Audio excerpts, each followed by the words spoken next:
And this is directly from Amnesty International. I'm going to share the screen. And Adam, if the boy Adam is there, maybe I would. It's your particular platform. I would have got him back and then probably given him another beating. No, there are still one or two other people in the chat. I have put the link. This is okay. So the others are there. Those who are decent. I don't know. You can see this. This is in 2019.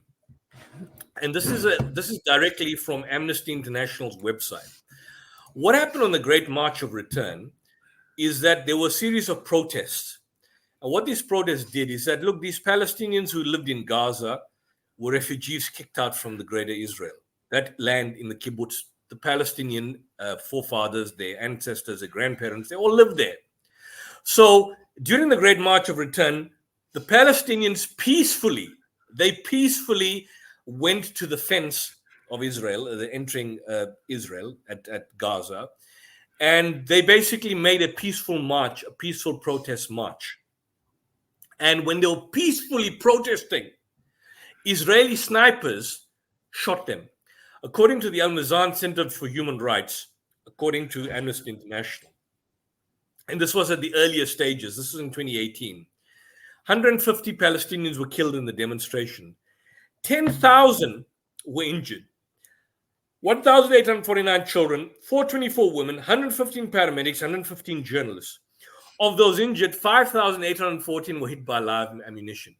According to Israeli media, one soldier was moderately injured due to shrapnel from a grenade by a Palestinian from inside Gaza, and one Israeli soldier was only killed by a Palestinian sniper. But the vast majority of the people that were killed were Palestinian, peaceful Palestinians demonstrating peacefully. Now, were there human shields?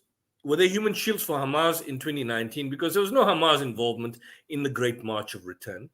And they marched peacefully to the actual borders of Israel. So what was a justification?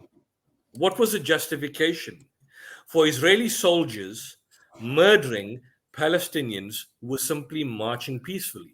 I mean, you need to be a sick, satanic, rotten scumbag yourself if you want to come up and start making all kinds of justification for such filthy, evil, satanic behavior.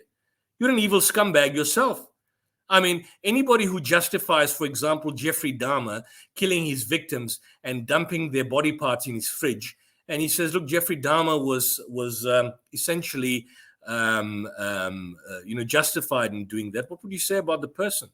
He's a sick human being. And not surprisingly, when I asked this character, Adam, I don't know who the hell he is. He wants me to come and join him on his we've got another one. We got another one. I don't know who this character is, just to join on some silly channel. That's not my interest. If you've got a serious person that's out there, a serious Zionist propagandist that's willing to debate, you can have Brother Mohammed host this debate. You're going to get Professor Alan Dershowitz, get someone of substance, even Professor Benny Morris. And by the way, I'm in contact with Benny Morris. We can probably set up a reasonable, sensible debate. But no, Adam, unfortunately, when you come on this platform, you don't get the equal opportunity and time, particularly if you spew out garbage and you talk nonsense and you give this evil, satanic laugh, because you're giving an evil, sadistic, satanic laugh. And you asked me a question about human shields, and I'm in the process of answering you on that particular question. And then you start asking me about something else, about something along the line is that the Quran doesn't prevent Jews from having a state, or some kind of nonsense along that particular line. I'm sorry. We've got another individual joining us now who's brave enough. Christ brings a sword. Christ brings a sword. Very peaceful. Hi. Peaceful individual. Christ brings a sword. How are you? Christ brings a sword. I'm well. How are you? How are you doing? I'm doing good. How's my voice? Is my too soft, or can you hear me all right? Your voice is lovely. It's good. Oh, thank you. What a nice compliment. Thank you very much. I'm not there to attack people. How can I help you, sir? What's your I'm just here to participate any way you want to. If you want to ask a question or get my opinion on something, I'm here. Well, fantastic. Well, the first thing I wanted to get, we were discussing the aspect of, since I'm on the topic now, and I think it's on our screen, I think, is it still there, Brother Mohammed? I've just been discussing, I think it's still on the screen. What I've got here, because we had a character called Adam, you seem like a sensible individual. There were many issues I'd like to raise, but I'll just raise this one point. Are we talking about, I'm sorry, are we talking about the biblical Adam or a person you know named Adam? Who's Adam? And what's the context when you say Adam? Adam was the guest who came on before you, man. There's a chap okay. by the name. Okay, What's his name? not the biblical Adam. Okay. We both believe in the biblical Adam, if you want to call him the biblical Adam. I'm just curious to know, as a Christian, you've got here a report by Amnesty International, which speaks about the Great March of Return in 2019, where Hamas was not involved, but it involved some sort of kind of mass civil disobedience march to the borders of Israel, where Palestinian refugees were basically walking and asking Israeli authorities to lift a kind of 11-year illegal blockade on Gaza. And they were basically mowed down in cold blood. There was no attack on Israel, but about 10,000 people were injured, 1,849 children, 424 women. And there were Israeli snipers and Israeli soldiers shooting dead these Palestinians in a context where there had been no attack on Israel. We just wanted to know what your thoughts on that would be. They were actually aiming for kneecaps also.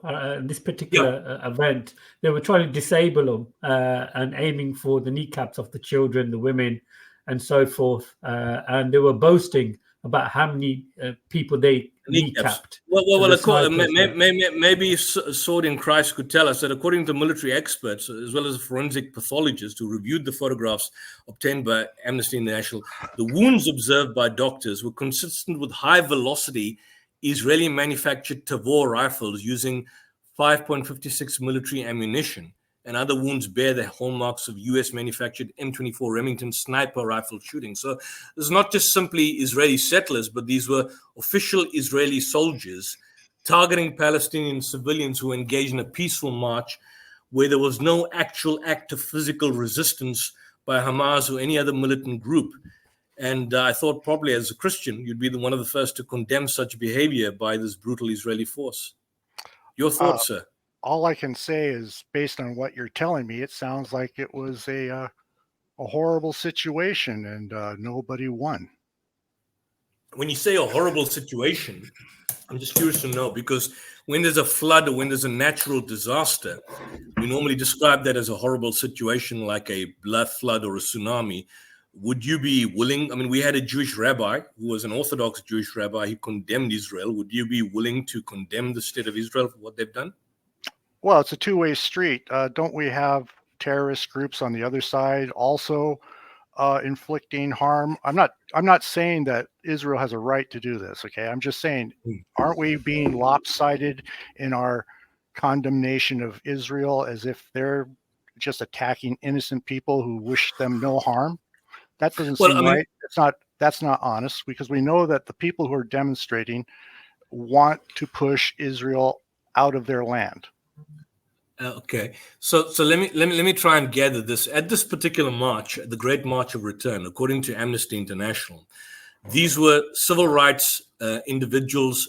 In fact, there were paramedics, there were journalists, there were foreign journalists, and there were Palestinians that had absolutely no association to Hamas. In fact, Hamas was not involved in Gaza's Great March of Return. It was a symbolic protest where they, just like the Gandhi's mass civil disobedience or the civil disobedience in South Africa, my country, where there was certainly an armed military wing of the ANC called the Umkhonto Sizwe, which engaged in atrocities, but there was also the peaceful element of civil disobedience.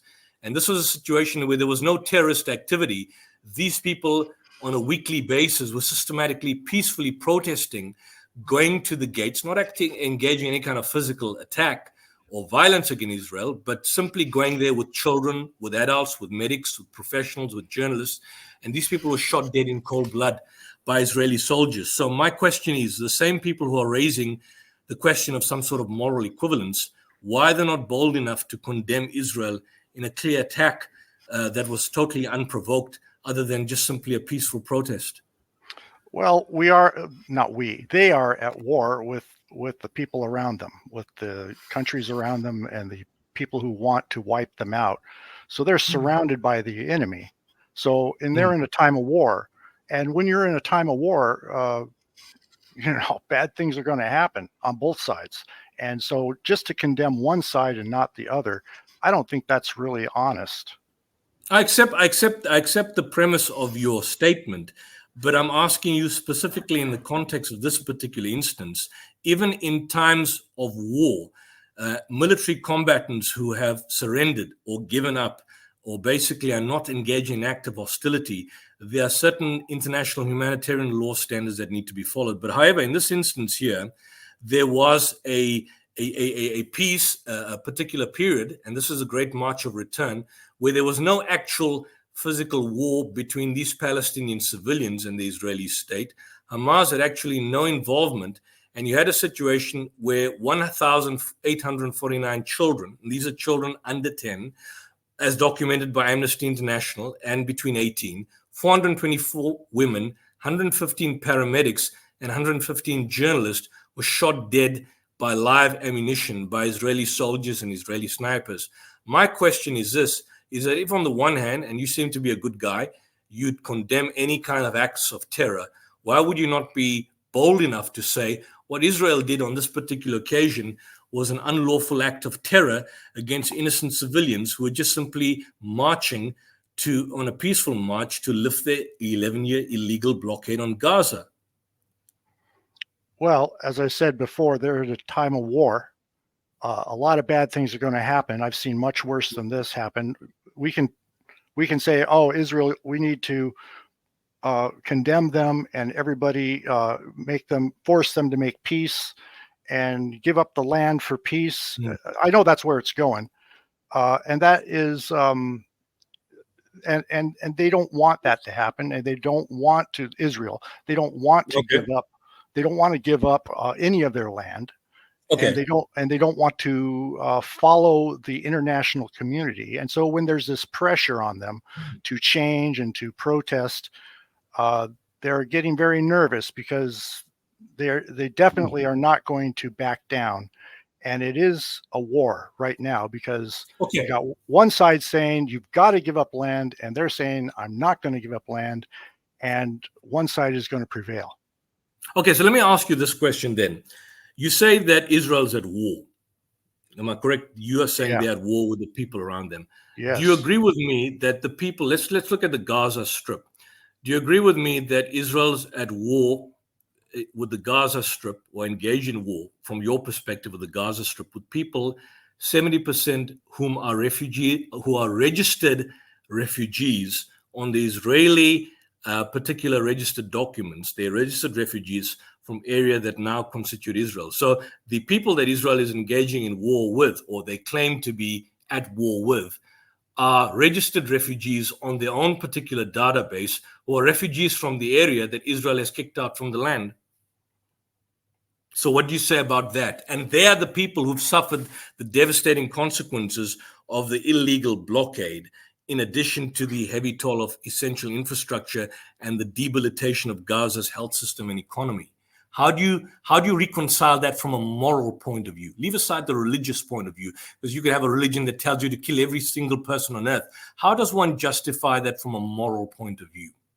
That you are at war with 70% of a population, 70% of whom are registered refugees from the land that you kicked them out from. Well, there's a lot of land that these refugees could live on, and for them to have to choose Israel to live in their land. And then Israel says, we'll give you this piece of land,